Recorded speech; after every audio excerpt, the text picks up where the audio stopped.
Hello dear students, যেহেতু সামনে PSC miscellaneous men's, তো সেই ক্ষেত্রে আমরা একটা ডেসক্রিপটিভে একটা কোশ্চেনকে সলভ করব। প্রফিট লস থেকে দেওয়া হয়েছে কোশ্চেনটা, খুব ভালো কোশ্চেন। আর কোশ্চেনটাকে কীভাবে সলভ করতে হয় সেটা একটু দেখে নেব। তো প্রশ্নটা বলা হচ্ছে একটা চেয়ারের চিহ্নিত মূল্যের উপর যথাক্রমে 40%, 25% এবং 20% পরপর তিনটি ছাড় দেওয়ার পর মোট 960 টাকা ছাড় পাওয়া যায়। চেয়ারটার চিহ্নিত মূল্য কত টাকা ছিল? কোশ্চেনটাকে সলভ করতে গেলে তোমাকে কিন্তু এক্স এর হেল্প নিতে হবে, কারণ এটা কিন্তু ডেসক্রিপটিভ। তাহলে কোশ্চেনটাকে সলভ করতে আমাদের প্রথম কাজ হচ্ছে এই যে চিহ্নিত মূল্য কত টাকা ছিল সেটাকে এক্স ধরে নেওয়া। তাহলে আমরা এইভাবে লিখবো জিনিসটাকে, ধরি চেয়ারটির চিহ্নিত মূল্য ছিল এক্স টাকা। এবার চিহ্নিত মূল্য থেকে যদি আমরা ডিসকাউন্টগুলোকে মাইনাস করি, মাইনাস করার পর আমরা কিন্তু পাই হচ্ছে দ্রব্যটার বিক্রয় মূল্য বা সেলিং প্রাইস। তো এটাকেও তুমি এখানে লিখতে পারো যে চিহ্নিত মূল্য থেকে যদি আমরা এই ডিসকাউন্ট 960 টাকা দেওয়া হচ্ছে সেটাকে যদি আমরা মাইনাস করি, তাহলে আমরা পেয়ে যাবো হচ্ছে সেলিং প্রাইস বা বিক্রয় মূল্য। তাহলে চেয়ারটির বিক্রয় মূল্য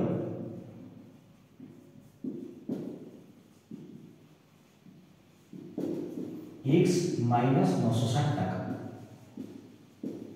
আর এটা আমরা জানি যে চিহ্নিত মূল্য থেকে পরপর এই ছাড়গুলো দেওয়ার পর যে নতুন প্রাইসটা আমরা পাই সেটাও কিন্তু বিক্রয় মূল্য।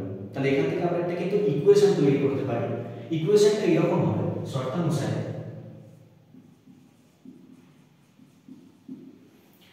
x টাকা হচ্ছে দ্রব্যটার কি চিহ্নিত মূল্য। প্রথমে তুমি এখান থেকে কি করলে 40% ডিসকাউন্ট দিলে, মানে তুমি এইভাবে লিখবে x into 100 minus 40 divided by 100, এটা গেল একটা ডিসকাউন্ট।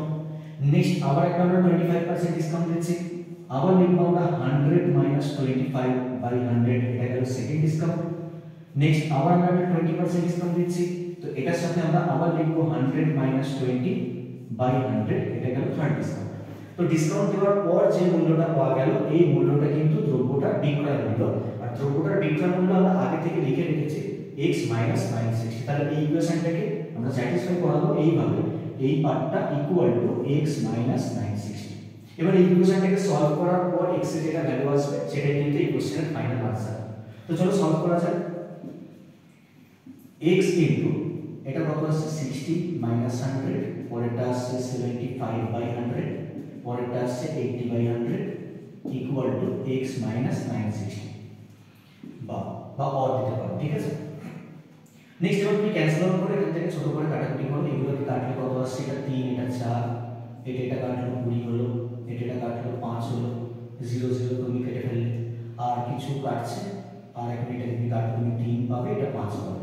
তাহলে উপরে আমি পেলাম কত x ইনটু উপরে 9 পেলাম আর নিচে পেলাম হচ্ছে 25 ইকুয়াল টু x মাইনাস 960। এবার তুমি x গুলোকে একদিকে আর নাম্বারগুলোকে আর একদিকে পাঠাও। তাহলে এই 960 টাকে আমি এদিকে পাঠাচ্ছি, 960 আসছে, সেটা নেগেটিভ ছিল, এদিকে গেলে পজিটিভ হলো। আর এদিকে x রয়েছে আর 9x বাই 25 এদিকে পজিটিভ আছে, ওদিকে গেলে মাইনাস হবে 9x বাই 25। তাহলে মাইনাস করো, 960 ইকুয়াল টু মাইনাস করলে 16x বাই 25 পাওয়া যাচ্ছে, বা x এর মান পাওয়া যাচ্ছে 960 ইনটু 25 বাই 16। ক্যালকুলেট করলে আমরা পাচ্ছি 696, 60 ইনটু 25 মানে 1500 টাকা। তাহলে ফাইনাল আনসার আমরা পেলাম হচ্ছে 1500, মানে দ্রব্যটার চিহ্নিত মূল্য ছিল হচ্ছে 1500 টাকা। এবার তোমাকে কিন্তু এখানে একটা আনসার লিখতে হবে, যেহেতু ডেসক্রিপটিভ, তো তোমরা শেষে একটা উত্তর লিখো যে দ্রব্যটার চিহ্নিত মূল্য ছিল